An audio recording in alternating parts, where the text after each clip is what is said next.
తమ ఇంటి గుమ్మము వద్దనే ఇంత గొప్ప ప్రబోధమును పొందిన షిరిడీ ప్రజలు ఎంతటి ధన్యులు. భక్తుల అనుభవములు. శ్రీకృష్ణుడు భగవద్గీత యందు శ్రద్ధాభక్తులతో ఎవరేని పత్రము కానీ, పుష్పము కానీ, ఫలము కానీ లేదా నీరు కానీ అర్పించించో దాన్ని నేను గ్రహించెదను అని నుడివెను.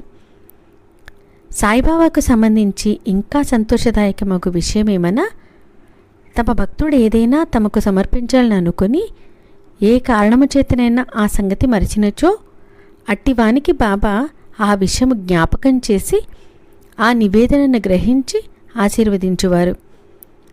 అట్టి ఉదాహరణలు కొన్ని ఈ కింద చెప్పబోచున్నాను.